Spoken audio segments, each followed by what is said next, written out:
Time we talked a few days back, we started talking about right near the beginning of this document that you had sent me regarding Kevin Cooper. So we had to cut it short, or we got cut off, one or the other. So I thought maybe we'd proceed on that so I can make some comments on this. You bet. You bet. Go for it. You're coming through loud and clear.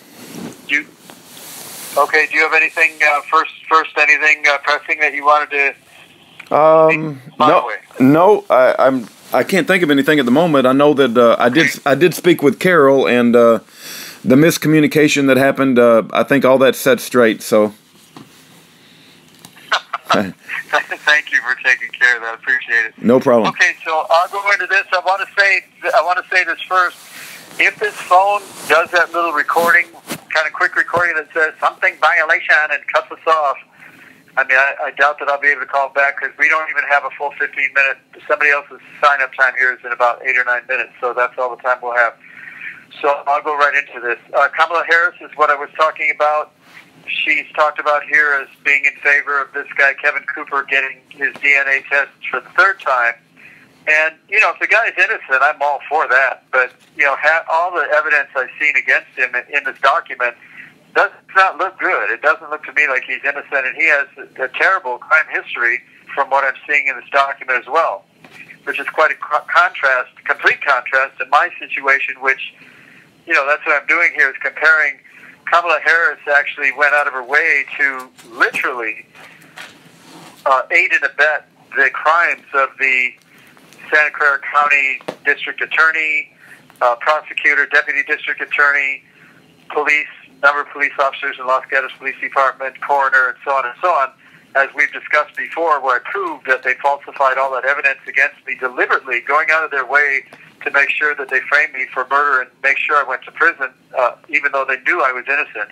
And she's gotten all that information and had the chance to read it. She probably never did, but she was encouraged to and urged to, and had a duty to. And she's guilty, absolutely guilty, of aiding and abetting after the fact and helping covering up their crimes against me. And yet, contrasting my status as an innocent prisoner has been proven, contrasting my imprisonment abuse, which is way worse than his has been, I have no doubt, contrasting the fact that my sentence is a death sentence too, although I'm not sitting officially on death row. He has a better shot there at all kinds of relief than I do, because his death penalty provides for all kind of special, careful examinations of everything to make sure they don't execute an innocent man, where I don't get any of that, and I'm just as executed as he may be if they ever, finalize that execution. I'm just as executed as him as long as I'm in prison, because I have nothing but death as long as I sit in prison. So I wanted to comment on that. Going down to the next paragraph, this talks about Brown issued 143 pardons and 131 commutations. This must be a little behind because, or maybe that's just for this year at that time, because I just got some documentation from California Lifer News, actually the Lifer line from the organization that puts that out, the wives of some prisoners and a bunch of other volunteers, and they have cited that Brown actually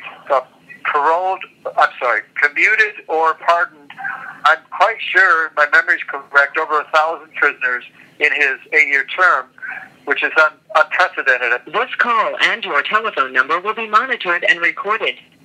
I believe it's unprecedented from any governor ever. And he actually, just as like a Christmas special, I believe after Christmas, between Christmas and January 1 or somewhere in that close proximity, actually January 7th, I think he had until he left office. But during that period, that short period, he commuted or pardoned over 100 just in that alone.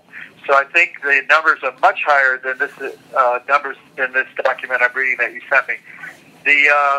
I'll mention, let me see if I can get onto some other things here. They talk about,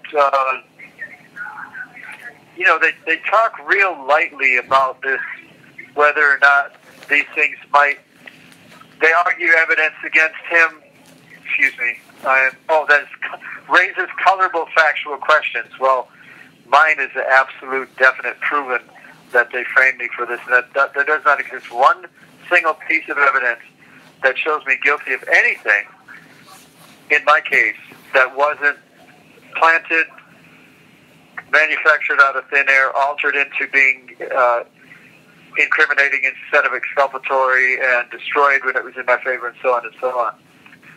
He talks about being framed by sheriff's deputies, and he had a poor defense lawyer. Well, I'm all for, favoring him for that. A lot of sheriffs do a lot of really bad frame-ups and a lot of criminal activities, and I guess this guy got busted for some.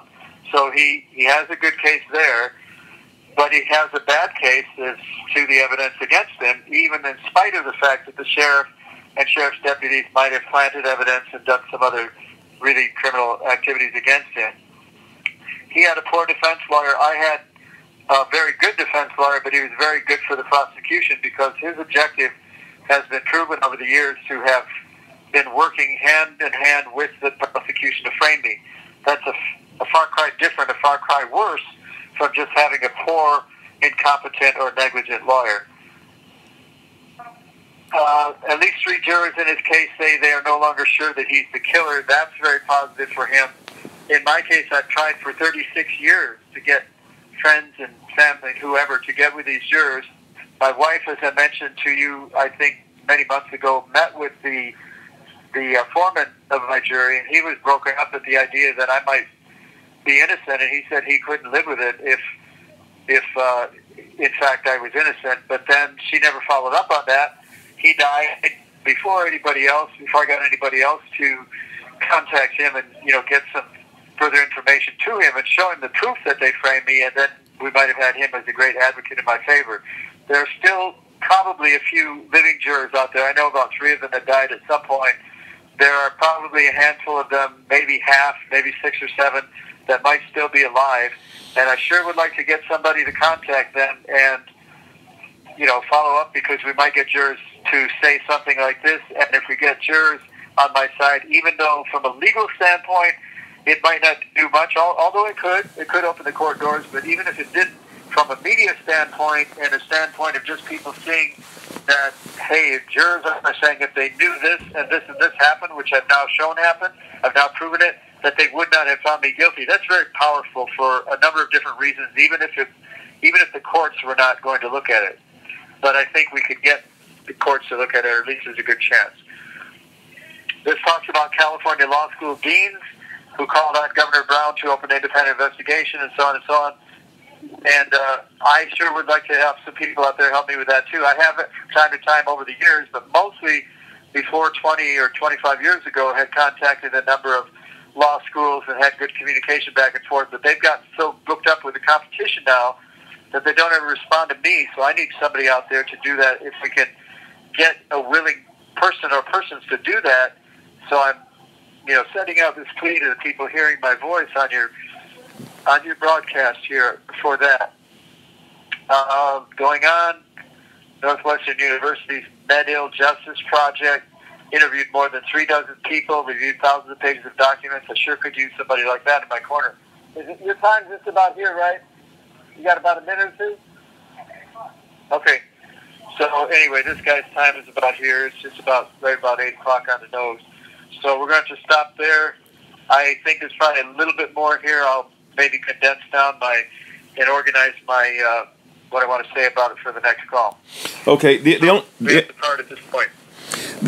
only thing I would add in the time that we do have free is I'm wondering, like, at some point, if it's worth talking about. When you look at Kevin Cooper's case, it's almost like the politicians are using this case to play to the constituency because he's an African American. He had a rough childhood.